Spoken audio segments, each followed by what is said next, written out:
What is going on, everyone, and welcome back to our MSC cruise series. We just completed our first 7-night Eastern Mediterranean cruise through the Greek Isles, Athens, and Turkey.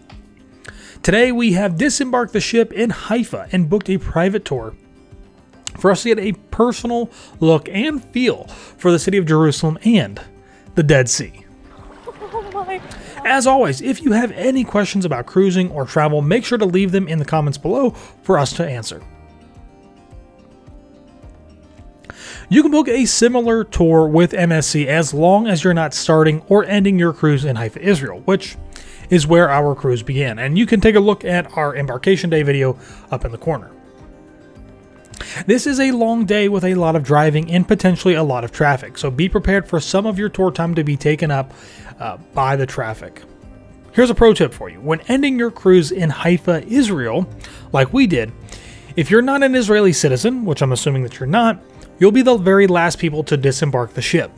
So for any private tours that you book, plan to not start until about 2 hours after the disembarkation process has started for all guests.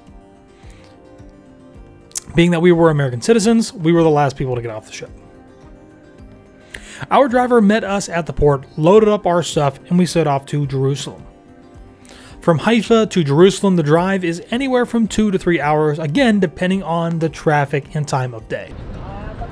So is our stuff gonna be like safe in the vehicles, like when we're stopped? I think so. And this was actually a really great question by Taylor. I think we were really unsure of what to expect with parking and what it was going to be like, but all of our stuff was perfectly safe. We parked in a really great parking garage right underneath a huge shopping center. So our stuff the entire time while we were in Jerusalem was perfectly safe in the car. And when we got back, it was all still there. So it worked out great. Okay. The city is only 1 kilometer or 1 kilometer, less than 1 mile. Yeah. Okay. We are now on just entering through the Jaffa gate. And we will probably go, this is the Armenian quarter, so this is the Armenian quarter, Jewish quarter, Muslim quarter, and Christian quarter. 4 quarters, we'll talk about them later on, why we have them, and Mount Zion, which is out of the walls. So what I plan to do is go like that, something like to Zion's Gate, Mount Zion, Room of the Last Supper, I'll talk about it. Then back Jewish quarter, Wailing Wall, and to the city, a small part of the Via Dolorosa, and to the Church of the Holy Sepulchre. So that's it. Now, center of the world is here, somewhere. It can be Church of the Holy Sepulchre, it can be Temple Mount, but Yeah. this is a center. Or at least for Jews, Muslims, and Yeah. So as we begin to make our way through the city here, one thing that you're going to see a lot of are these guards or police, military, whatever you want to call them, with guns. They're just there for everybody's protection, so there's no really need to be worried about it. But it was really hot. It can be really hot. Obviously, this is Israel. We've got the desert like right next to here, so just be aware that it does get really, really warm. You should definitely have some water with you when you're doing these tours. They sell bottled water pretty much everywhere and anywhere here. And so just stay hydrated. That's really important. the house behind us is the Austrian post, was the Austrian post office. The best post office in the Mediterranean, and let's say from 1850 till I don't know, the beginning of the 1900s, till the British came here. Now this what you see here, this is a citadel of Jerusalem. It was built by King Herod. We'll talk about Herod some more. Now, one thing that I really love about doing this tour, especially in a small group, being that it's only Taylor and myself with our tour guide here, is that obviously we get some one-on-one interaction with our guide. We can ask questions. But again, the other thing too is that, you know, when you do a guide like this or a tour like this through a place like Jerusalem, there's a lot of just really small details that I think really make the tour a lot more interesting that you probably wouldn't get at all if you're out here walking around by yourself. although the old Armenian ceramics was only blue and white. And let's say in the last 100 years, they have also other colors too. So our guide is pointing out the colors here with the Armenian artwork, and I think that, again, this is really important. It shows those little details. You know, we're going through the Armenian Quarter here, so if you're walking through the Armenian Quarter, you see that stuff, you might just think it's just artwork that's been, you know, made by the local people here, but it serves a purpose and it has a point, and I think that's what's really great about having a guide like this and being able to do something like this. You know, one thing that we never took advantage of during some of these other tours that we should have was some type of like audio recorded guide that we could take with us and have on our phone and listen to while we're walking around. Now, obviously today we don't need that because we have a guide, but something to consider that if maybe you're on a shoestring budget here and you want to visit the city of Jerusalem, you can't really pay for a tour guide. There are, you know, cheaper audio guides that you can take that will, even some will actually give you a digital map as well that you can take and walk around the city and get some information that you just won't get if you're just kind of walking around and sightseeing, so to speak. So, but I love this. I mean, it's really great. You know, our guide here kind of customized this tour specifically for us, giving us little details about little things, or maybe sharing some information that he might not share. You know, if we were Jewish, or if we were Catholic, or if we were Muslims or something like that, you know, just because of beliefs here. I don't know, but I really enjoyed it. I thought it was really great. I think he did a fantastic job, and it's just a really great way, again, to get a little bit more of an intimate feel. So this is Zion's Gate. This was the border between Israel and Jordan till 1967. Mount Zion was taken by Israel already in 1948. This was, the old city was in Jordan because they succeeded to take the Jewish quarter in 1948. And you see the bullet holes, that's from especially 1948 and probably between the wars, between 67 and 48. So this church is called Dormition. Dormition is a place where Mary fell asleep for eternal sleep. Why eternal sleep? Because Mary never sinned, so she didn't really die, but fell to eternal sleep. So it's a Catholic church, German Catholic. Remember the German Caesar who came here? So he gave the money to build this church. He came here and gave money to different German groups in Jerusalem. I said, Room of the Last Supper is not the Room of the Last Supper. Again, I can say it to you if you are not Catholic. Or here, in the time of Jesus, it was called, all this area, and also the Jewish quarter that we will go later on, just behind Zion's Gate. It was called the Upper City. Upper City, all the priests, Jewish priests, rich people, aristocrats were living there. So just think, Jesus would go and rent his house in the place where all the rich people? No, he would go with the poor people. The poor people were usually living in the area of, let's say, the area of Mount of Olives, other places. So the tradition here is from the 13th century. Just below, here, first floor, is the tomb of David. Now, in the Bible it says that David was buried in the city of David. City of David is somewhere over there, not far from the Western Wall. The Western Wall is the temple. The temple is above the city of David. So the city of David is there. So, and in the time of David, 3,000 years ago, here it was a natural area. There was nothing here. So for sure it's not the tomb of David. And how can it be? The Room of the Last Supper is above the tomb of David. It sounds very strange. Now, I think one other thing that's really interesting here too is that our guide not only kind of gives us, you know, this extra kind of information about this stuff, but also points out the architecture here within Jerusalem, and kind of how he had said that some of the stuff is 13th century during the Crusaders' times. Some of this more structure, like going into this walkway here, is built by the Crusaders, and he shows us as we go upstairs into where the Room of the Last Supper is. We find that a lot of the architecture in there for the roof, or for the ceiling, for that fact of the matter, is a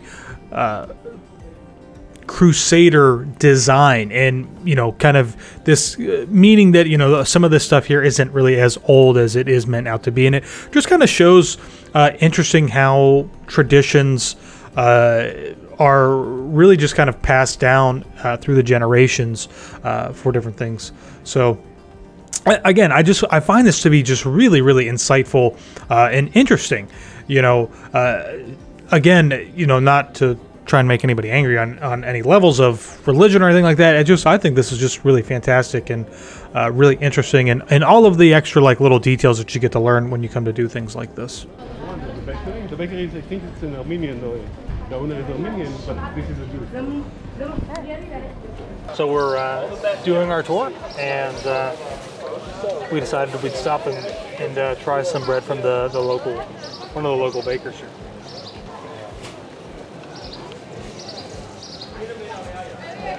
Got some dip if you want.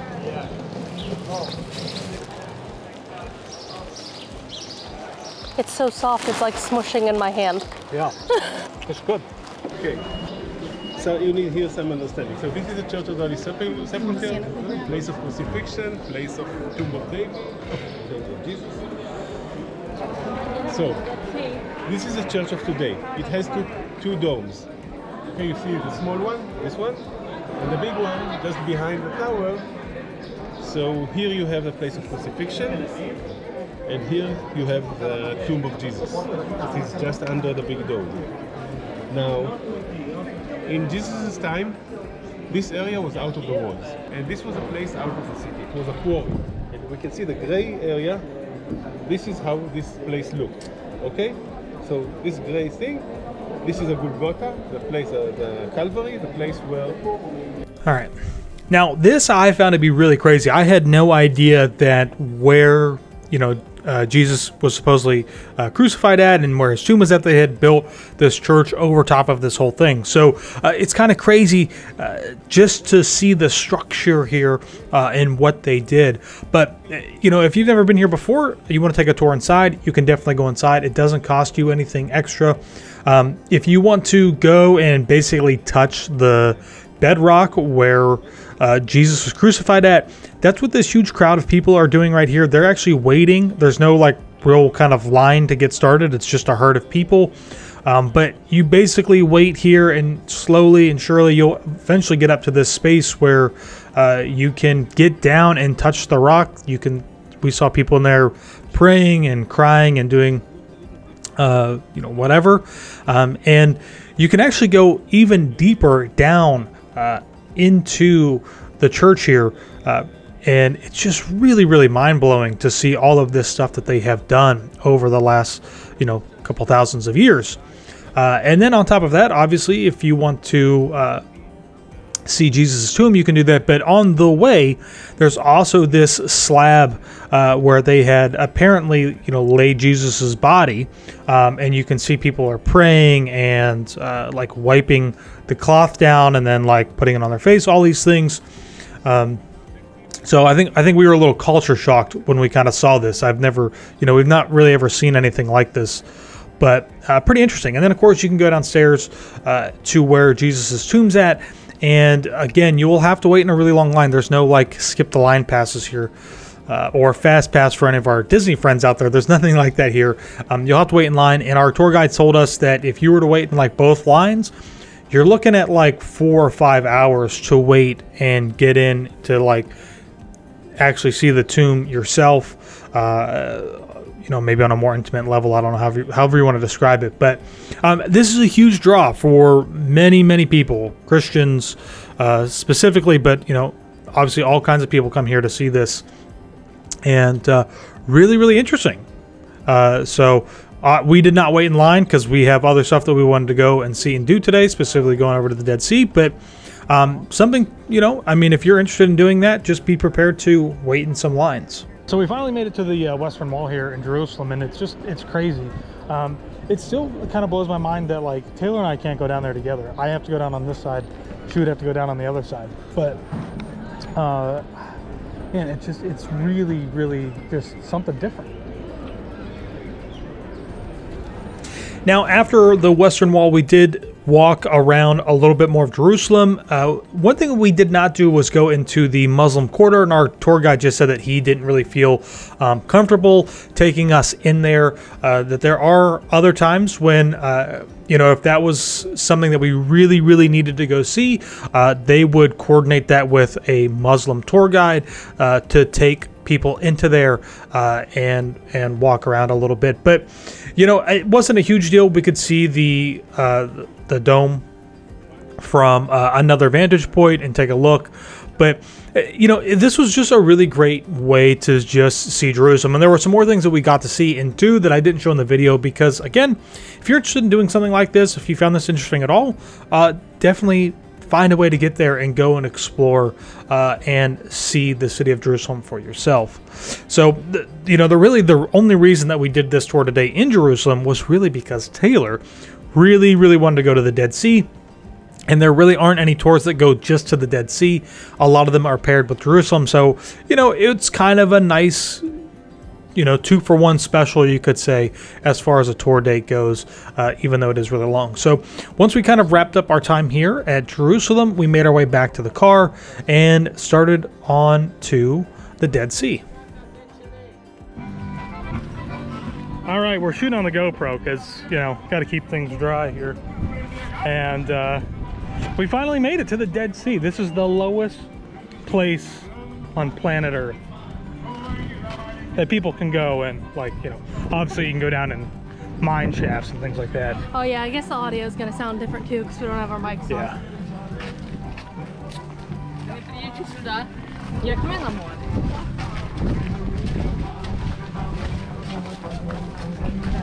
Wow, you can just see how much it has dropped over the years. Dangerous to drink, obviously. Don't float on your stomach, float on your back. Diving is forbidden. Do not put your head under the water. Do not splash. Pretty crazy.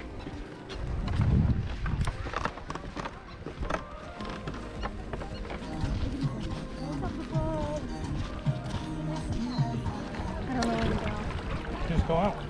Well, there's rocks right there. I see that. Lay on your back. Oh my gosh. Whoa. Did you even have to try? No. Oh my gosh. It literally just floats you.